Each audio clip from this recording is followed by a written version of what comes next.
علی من لا نبی بعد فاعوذ باللہ السمیع العلیم من الشیطان الرجیم بسم اللہ الرحمن الرحیم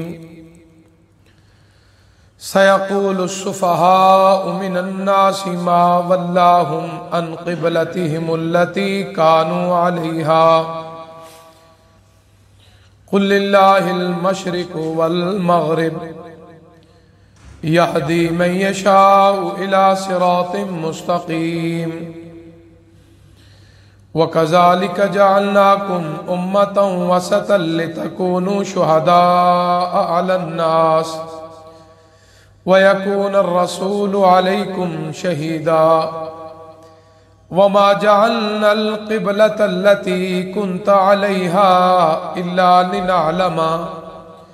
إِلَّا لِنَعْلَمَ مَنْ يَتَّبِعُ الرَّسُولَ مِمَّنْ يَنْقَلِبُ عَلَى عَقِبَيْهِ وَإِنْ كَانَتْ لَكَبِيرَةً إِلَّا عَلَى الَّذِينَ هَدَى اللَّهُ وَمَا كَانَ اللَّهُ لِيُضِيعَ إِيمَانَكُمْ إِنَّ اللَّهَ بِالنَّاسِ لَرَءُوفٌ رَحِيمٌ صدق اللہ العظیم۔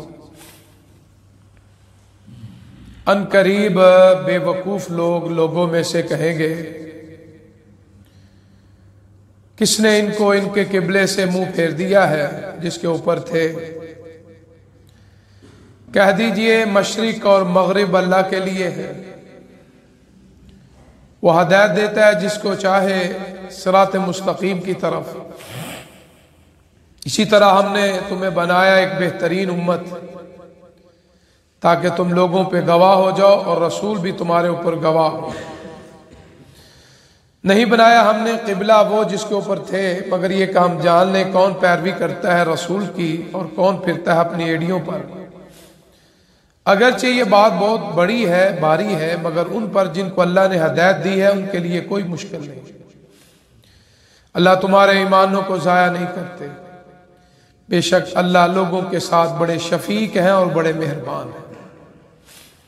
حضرات محترم، سورہ بقرہ کی تشریح اور توضیح بیان ہو رہی ہے۔ آج اللہ کے فضل و کرم سے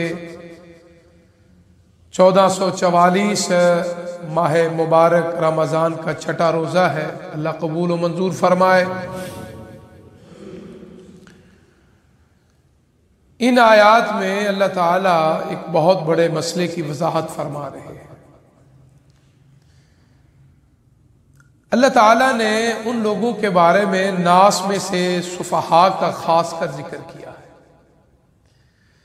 اللہ کے ہاں بے وقوف، جن کے پاس عقل نہیں، شعور نہیں، سمجھ نہیں، وہ لوگ ہیں جو رب اور رب کے رسول کی تابعداری نہیں کرتے، وہ بے وقوف ہیں، چاہے وہ جتنا بھی پڑھا لکھا ہو، جتنا بھی اپنے آپ کو فتین، فہیم، سمجھدار سمجھتا ہو، اللہ کے ہاں وہ بے وقوف ہے۔ دوسری جگہ اللہ تعالیٰ نے ایک قرآن پاک کی آیت مبارکہ میں فرمایا کل انعام بل ہم اضل، ایسے لوگ صرف بے وقوف نہیں بلکہ یہ جانوروں سے بھی زیادہ بدتر لوگ ہیں، کیونکہ جانور اور درندے پرندوں میں اتنا شعور نہیں جتنا رب العالمین نے انسانوں کو سمجھ عطا فرمائی۔ ایک انسان بڑے بڑے جانوروں کو، بڑے بڑے درندوں کو، پرندوں کو اپنے تابع کر لیتا ہے۔ اس کا مطلب یہ ہے کہ انسان اشرف المخلوقات ہے، اس کے مقام کو، اس کے رتبے کو، اس کی فضیلت کو، اس کی شان کو کوئی دوسری مخلوق نہیں پہنچ سکتی۔ اللہ تعالیٰ نے انسان کو اتنا سمجھ اور شعور عطا فرمایا ہے، لیکن اس میں جو مسلمان ہیں، مومن ہیں، توحید والے ہیں، اللہ کے نبی کو ماننے والے ہیں اور ختم نبوت پہ یقین رکھتے ہیں، وہ اللہ کے ہاں بڑے سمجھدار ہیں۔ اور میں یہ سمجھتا ہوں جو آج اللہ کے فضل و کرم سے آپ توحید والے ہیں، اللہ کے ہاں آپ کا بڑا مقام ہے۔ قرآن مجید کی جو آیت مبارکہ ہے نا، ان اکرمکم عند اللہ اتقاکم، سب سے زیادہ باعزت والے لوگ کون ہیں؟ جو متقی ہیں۔ آج بعض بدبخت غلط جملے استعمال کر جاتے ہیں، جی اللہ تعالیٰ کو ڈرنے والی چیز، استغفر اللہ ثم استغفر۔ اللہ کی ذات بڑی رحمان و رحیم ہے، لیکن اللہ کی پکڑ کا بھی تو ذکر آتا ہے نا، ان بطش ربک لشدید۔ بڑے بڑے نامی گرامی جو اپنے آپ کو حرف آخر سمجھتے تھے، اپنے رشتہ داروں میں دیکھ لو، دوستوں میں دیکھ لو، جو یہ سمجھتا تھا کہ میں بڑا سیانہ ہوں، میں بڑا سمجھدار ہوں، لیکن جب اللہ کی پکڑ آئی ساری سمجھیں ختم ہو جاتی۔ اور اسی لیے کہتے ہیں نا کہ انسان کے اوپر جب تقدیر غالب آ جاتی ہے تو یہ جو دیکھنے والی آنکھیں ہیں یہ نظر نہیں آتا اس میں سے، اللہ تعالیٰ اس کی عقل کو الٹ کر دیتے ہیں۔ اور اسی لیے ہدہد پرندہ جو قرآن مجید میں جس کا ذکر آتا ہے، اور اس کا ذکر بھی اس لیے اللہ رحمان نے فرمایا ہے کہ اس نے توحید کا ذکر کیا ہے۔ ایک پرندہ توحید کی بات کرتا ہے تو رب رحمان کو پسند آتا ہے۔ کجا ایک اللہ کی مخلوق میں سے، بندوں میں سے کوئی بندہ اللہ کی توحید کا ذکر کرے، رب اس سے کتنا پیار کرتا ہوگا۔ میں ایک پرندے کی بات کر رہا ہوں جو ایک انسانوں سے کم مخلوق ہے، ہم اشرف المخلوقات ہیں، جس کے بارے میں اللہ نے قرآن مجید میں فرمایا والتین والزیتون وطور سینین وہذا البلد الامین لقد خلقنا الانسان فی احسن تقویم۔ یہ جو قسمیں اٹھائی ہیں یا یہ جو اللہ نے ذکر کیا، کسی درندے پرندے کا ذکر نہیں کیا، کسی اور مخلوق کا ذکر نہیں کیا، اللہ نے حضرت انسان کا ذکر کیا۔ کس لیے کہ اللہ نے انسان کو اپنے ہاتھ سے بنایا ہے، کسی مخلوق کو اللہ نے اپنے ہاتھ سے نہیں بنایا۔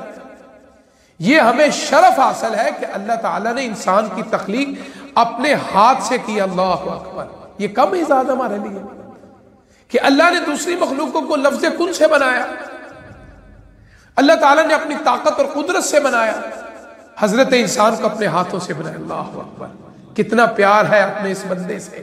میں نے کل کے درس کے اندر جو بتایا تھا، اور آپ دوستوں کے علم میں ہے یہ جو اس وقت ریکارڈنگ ہو رہی، میں انشاءاللہ خطبہ جمعہ میں دوست احباب کو بتاؤں گا کہ آپ یہ خود بھی سنا کریں، اپنے بچوں کو بھی سنایا کریں، اپنے گھر والوں کو بھی سنایا کریں، اپنے عزیز رشتہ داروں کو۔ یہ بھی ایک تبلیغ کا حصہ ہے۔ دیکھو نا، یہاں آپ لوگ تشریف لائیں، جو دوست یہاں نہیں پہنچ سکتے۔ بعض دوست کہتے ہیں کہ حافظ صاحب آپ کو پتہ ہے کہ آج کل حالات ایسے ہیں کہ سحری کے وقت آنا بہت مشکل ہے، جس طرح کے ملک کے حالات ہیں، تو وہ کہتے ہیں جو ہم آ نہیں سکتے۔ بعض دوست اس وقت مجھ سے آڈیو مانگتے تھے تو میں ان کو آڈیو بھیجتا تھا، لیکن اب الحمدللہ میرے بیٹے حافظ احسان صاحب نے یہ سلسلہ شروع کیا۔ یہ بھی ایک تبلیغ کا اس وقت حصہ ہے۔ میڈیا کے اندر اتنی بکواس ہو رہی ہے، میں آپ کو بتاؤں، کل مجھے ایک میرے اسٹوڈنٹ نے ایک کلپ بھیجا کہ ایک بدبخت انسان ہے، کلین شیپ ہے وہ بدبخت، وہ کہتے ہیں جی روزے کہاں لکھے؟ استغفر اللہ۔ آپ اندازہ فرمائیں کہ لوگوں کو گمراہ کرنے کی کتنی بڑی سازش ہے۔ وہ کہتے ہیں جی قرآن مجید میں یہ جو آتا ہے، علماء نے تمہیں بیوقوف بنایا۔ استغفر اللہ، کہ یا ایھا الذین آمنوا کتب علیکم الصیام، کہاں لکھا ہے سیام کا معنی روزے رکھنا ہے؟ وہ بدبخت اس کا کہتا ہے وہ جہاں زکریا علیہ السلام کو اللہ نے فرمایا تھا نا صوم کا معنی رک جانا، بات کرنے سے رکنے کا، کھانے پینے کا تو وہاں ذکر نہیں آتا۔ یہ وہ بدبخت لوگ ہیں جو حدیث کے منکر ہیں اور اللہ کے رسول کے منکر۔ استغفر اللہ، اس طرح کی وہ گندی باتیں سوشل میڈیا پہ، اور جہاں گند ہو وہاں قرآن و حدیث کی بڑی اشد ضرورت ہے۔ ہمارے بچوں کے ذہن کچے ہیں، ان کی زمین صاف ہے، اور وہ گندگی وہاں لگانے کی کوشش کر رہے ہیں۔ تو اللہ تعالیٰ کے حضور دعا کہ اللہ ہماری نئی نسل کو ان بدماشوں سے محفوظ فرمائے جو دین کے اندر اس طرح کی باتیں پھیلا رہے ہیں۔ یہ دشمنوں کے ایجنٹ ہیں، یاد رکھنا۔ یہ کلمہ پڑھ کے ہمیں گمراہ کرنے کی کوشش کر رہے ہیں، جس طرح میں نے آپ کو بتایا تھا کہ یہودی مدینہ منورہ کے وہ بدبخت لوگ تھے جو صبح سورج طلوع ہوتے ہوئے کلمہ پڑھتے تھے اور سورج غروب ہونے کے بعد کلمے کا انکار کر دیتے۔ استغفر اللہ۔ اور ارادہ کیا ہوتا تھا؟ لوگ پوچھیں گے یار تم نے صبح اسلام قبول کیا تھا، اب تم نے کہا میں ملے ہی کچھ نہیں ہے۔ استغفر اللہ۔ ایسے لوگ آج بھی موجود ہیں۔ دشمنوں کا بہت بڑا ایجنڈا ہے، کیونکہ دنیا کے اندر اس وقت بڑی تیزی سے اللہ کا قرآن اور نبی کا فرمان پھیل رہا ہے، ان کو بڑی تکلیفیں ہیں، ان کو بڑی دردیں اٹھتی ہیں، اس لیے وہ ایسے ایسے چٹکلے، ایسی بدماشیاں چھوڑتے ہیں تاکہ نئی نسل کو گمراہ کیا جا سکے۔ اللہ کے رسول صلی اللہ علیہ وسلم نے روزہ رکھا، صحابہ کرام رضوان اللہ علیہم اجمعین نے روزہ رکھا، امہات المومنین نے روزہ رکھا، صحابیات نے روزہ رکھا، اللہ اکبر، ائمہ کرام نے روزہ رکھا، اولیاء اللہ نے روزہ رکھا، صالحین نے روزہ رکھا۔ اس بدبخت کو یہ بات دیکھو، اس 1444 ہجری میں وہ بکواس کر رہا ہے۔ تو اس لیے ہمیں ضروری ہے کہ ایسی چیزوں کو اپنی نئی نسل کو سناؤ۔ پہلے وقتوں میں ہمارے بزرگ جانتے ہیں، ہم گھروں میں بیٹھ کے اپنے بچوں کو کہانیاں سناتے تھے، بادشاہوں کی، شہزادوں کی۔ تو آج اللہ کا شکر ہے، اللہ تعالیٰ نے ہمیں یہ ایک ایسا سبب عطا فرما دیا۔ تو اس لیے چلتے پھرتے، گاڑی کے اندر ہے، آپ گھر کے اندر ہیں، دفتر کے اندر ہیں، آپ اس کو لگائیں، سنائیں، سنیں، آپ کی وجہ سے اگر ایک بھی نوجوان ٹھیک ہو گیا نا، انشاءاللہ آپ کے لیے جنت واجب ہوگی انشاءاللہ، کیونکہ دیے سے دیا چلتا ہے۔ تو یہ جامع مسجد خورشید آل حدیث ایم بی پارک سے اللہ ٹاؤن گجرانوالہ کا آپ نام لکھے فیس بک پہ یا یوٹیوب پہ، تو انشاءاللہ آپ کو سارے دروس اور خطبات جمعہ ملیں گے۔ یہ بھی ایک تبلیغ کا حصہ ہے، اور جس طرح میں نے آپ کو کئی دفعہ بتایا کہ مما رزقناہم ینفقون کا معنی عام طور پہ ہم دوست یہی کرتے ہیں کہ جو اللہ نے رزق دے اس میں سے اللہ کی راہ میں خرچ کرو۔ ایک مفسر نے بڑا نکتہ بیان کیا ہے، وہ کہتا ہے مما رزقناہم ینفقون کا معنی صرف رزق نہیں ہے، اللہ نے جو بھی آپ کو صلاحیت دی ہے، جو بھی آپ کے اندر ہنر رکھا ہے، جو بھی آپ کے اندر اللہ تعالیٰ نے خوبی رکھی ہے، اس کو آپ دین کے لیے وقف کر دیں یا دین میں استعمال کریں تو آپ اس آیت کے زمرے میں آتے ہیں انشاءاللہ الرحمن۔ مگر آپ کے پاس پیسہ نہیں ہے تو اللہ نے آپ کو علم دیا ہے۔ دیکھو نا، اگر علم بھی ہو اور دولت بھی ہو تو یہ تو سونے پہ سہاگا ہے۔ حضرت ابوبکر صدیق رضی اللہ تعالیٰ عنہ صاحب مال بھی تھے اور صاحب علم بھی تھے، اللہ اکبر۔ اور اللہ کے رسول صلی اللہ علیہ وسلم کے بارے میں آتا ہے کہ آپ کے پاس علم تھا، نبوت تھی، رسالت تھی، تو آپ مال کو ذخیرہ نہیں کرتے تھے۔ اس لیے میں نے آپ کو بتایا، کئی دوست کہتے تھے آپ صاحب اللہ کے رسول صلی اللہ علیہ وسلم کبھی زکوٰۃ دی؟ اور اللہ کے بندو ایسے سوال کرنے کا مقصد کیا ہے؟ آپ زکوٰۃ اس وقت فرض ہوتی ہے نا جب آپ کے اوپر مال سے سال گزر جائے۔ آپ کیا کرتے تھے؟ رات کو سونے سے پہلے صدقہ خیرات کر دیتے تھے۔ جب مال پہ سال ہی نہیں گزرا تو زکوٰۃ کا مسئلہ کیا ہے؟ لیکن اللہ کے رسول صلی اللہ علیہ وسلم نے جو امت کے لیے اپنے یعنی آپ صلی اللہ علیہ وسلم پیروکاروں کے لیے جو اقیم الصلاۃ وآتوا الزکاۃ، زکوٰۃ کو بیان کر دیا، تو اس میں یہ شک شبہ ڈالنا، لوگوں کو مغالطہ دینا، یہ دین سے دور، یہ دشمنوں کا ایجنڈا ہے کہ نئی نسل کو اسلام سے دور کیا جائے۔ تو اس لیے آپ دوست جو ہیں کوشش کریں یہ تبلیغ کا حصہ، جس طرح میں نے بتایا مما رزقناہم ینفقون کا مطلب یہی ہے جو بھی اللہ نے حضرت ابوبکر صدیق کے بارے میں بتایا، آپ صلی اللہ علیہ وسلم ابو بکر صدیق رضی اللہ عنہ مال اس طرح خرچ کرتے جس طرح اپنا مال خرچ کرتے۔ اگر کسی آدمی کے پاس علم بھی ہو اور مال بھی ہو، میں یہ سمجھتا ہوں اس کے اوپر پھر تو اللہ کا بڑا فضل و کرم ہے۔ علم بھی قرآن و حدیث کا ہو اور مال بھی رزق حلال ہو، یہ بات یاد رکھنا۔ اگر علم قرآن و حدیث کا نہیں تو وہ تو فتنہ ہے، آزمائش ہے۔ اسی طرح مال حرام کا ہے، سودی ہے، ظلم کا ہے۔ آج ہمیں اتنا ڈر آتا ہے، ہمارے ایک علماء میں سے استادوں میں سے کہا کرتے تھے آپ صاحب کہ ہم روزہ کھولنے سے پہلے ڈرتے ہیں کہ یار ابھی ٹائم نہیں ہو، ٹھہر جاؤ، ابھی 2 منٹ رہتے ہیں، 3 منٹ رہتے ہیں، ابھی ٹائم نہیں ہو۔ کتنا ڈر ہوتا ہے، خوف ہوتا ہے کہ میرا روزہ قبل از وقت افطار نہ ہو جائے۔ اور اللہ کے بندو، یہ کبھی خوف نہیں آیا کہ میں کسی کا مال کھا رہا ہوں، بہن کا حصہ کھا رہا ہوں، کسی دوست کا مال کھا رہا ہوں، کسی بھائی کا حق مار رہا ہوں؟ اچھا، یہ کبھی خوف نہیں آیا؟ روزے کے اندر ہمیں خوف آتا ہے، یار ابھی تو 2 منٹ رہتے ہیں، ابھی 1 منٹ رہتا ہے، ٹھہر جاؤ۔ آپ بھی نہیں کھاتا، دوسروں کو بھی روکتا ہے۔ وہ اللہ کے بندے جو کھا رہا ہے، جس سے تو نے روزہ کھولنا ہے، اس کے بارے میں بھی سوچنا کہ یہ جو تو اجوا کھجور کھا رہا ہے، اجوا کھجور اگر حرام کے رزق کی لے کے آئے تو کیا وہ اجوا کھجور بات سے برکت ہو جائے گی؟ کبھی نہیں ہوگی۔ اگر وہ مال ہی حلال نہیں ہے تو وہ اجوا اس میں کیا کام کرے گا؟ وہ احرام کیا کام کرے گا؟ وہ حج عمرہ کیا کام کرے گا؟ وہ صدقہ خیرات کیا کام کرے گا؟ وہ زکوٰۃ کیا نہیں، وہ حرام کی کمائی سے زکوٰۃ نکال رہا ہے، وہ کیا کام کرے گا؟ تو اس لیے اللہ کے رسول صلی اللہ علیہ وسلم، اللہ نے علم و نبوت و رسالت اور اتنا بڑا مقام عطا فرمایا۔ میں تو اکثر کہتا ہوں کہ اللہ کے بعد اگر مقام ہے تو مقام مصطفیٰ صلی اللہ علیہ وسلم، وَرَفَعْنَا لَكَ ذِكْرَكَ، جہاں ذکر الہی ہے وہاں ذکر مصطفیٰ۔ تو میں یہ حدود کی بات کر رہا تھا کہ ہے چھوٹا سا معمولی سا عام سا پرندہ سمجھ رہا تھا، لیکن اللہ نے قرآن میں اس کا تفصیل سے ذکر کیا۔ کیوں ذکر کیا ہے؟ اس نے توحید کا ذکر کیا ہے۔ اس کا مطلب ہے کہ توحید اللہ کو بڑی پسند ہے۔ قل هو اللہ احد، آپ نماز پڑھتے ہیں موحد ہے تو انشاءاللہ ہمارا ہر ذکر، ہر تسبیح، ہر رکوع، ہر سجدہ، ہر قیام، ہر تشہد جو ہے وہ اللہ کی بارگاہ میں انشاءاللہ قبول ہوگا۔ تو یہ حدود پرندے کا ایمان دیکھ لو کہ وہ توحید کی بات کر رہا ہے۔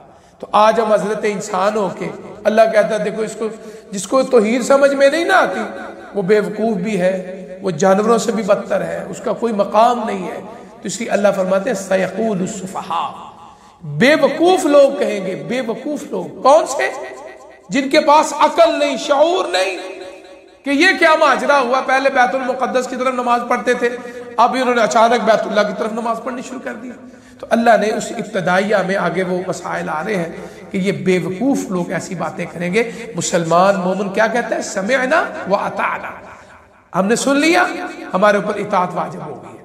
اللہ کا حکم ہو گیا آپ نے فجر کی 2 فرض ادا کرنے، اللہ کا حکم ہو گیا ظہر کی 4 رکعت فرض ادا کرنے، اللہ کا حکم ہو گیا عصر 4 رکعت ادا کرنے، مغرب 3 رکعت، عشاء 4 رکعت، مسئلہ کلیئر ہو گیا۔ اب اس میں بات کروں یا کوئی اور بات کرے کہ نہیں فجر کی 1 رکعت پڑھنی ہے، نہیں، یہ غلط ہو گیا، یہ ہے بے وقوفوں والی بات۔ عقل مند کون ہے؟ جو سمعنا و اطعنا۔ تو اس لیے ان آیات کے اندر آگے وہ تفصیل سے اس پورے رکوع میں تحویل کعبہ اور کعبے کے مسائل بیان ہو رہے ہیں۔ تو انشاءاللہ اللہ کی حضور دعا ہے کہ انشاءاللہ اللہ توفیق دے، اللہ مجھے اور آپ کو حق سچ سنانے کی، سننے کے، اللہ عمل کرنے کی توفیق عطا فرمائے۔ وآخر دعوانا ان الحمدللہ رب العالمین۔ الحمدللہ رب العالمین والعاقبۃ للمتقین۔ اللہم صلی علی محمد وعلی آل محمد کما صلیت علی ابراہیم وعلی آل ابراہیم انک حمید مجید۔ اللہم بارک علی محمد وعلی آل محمد کما بارکت علی ابراہیم وعلی آل ابراہیم انک حمید مجید۔ اللہم بارک علی محمد وعلی آل محمد کما بارکت علی ابراہیم وعلی آل ابراہیم انک حمید مجید۔ اللہم ربنا آتنا فی الدنیا حسنۃ وفی الآخرۃ حسنۃ وقنا عذاب النار۔ اللہم اشف مرضانا ومرضى المسلمین۔ محترم حاجی عبدالوہی صاحب فرما رہے ہیں کہ بیماروں کے لیے دعا کی درخواست ہے۔ اے اللہ جتنے بیمار ہیں بیماری آپ کی طرف سے ہے، صحت بھی آپ کی طرف سے ہے، بیماری کو واپس بلا کے ہم بیماروں کو صحت والی زندگی عطا فرما۔ اے رب العالمین جتنے بیمار ہیں گھروں میں، اسپتالوں میں یا ہم میں سے جتنے بیمار ہیں سب بیماروں کو شفا عطا فرما۔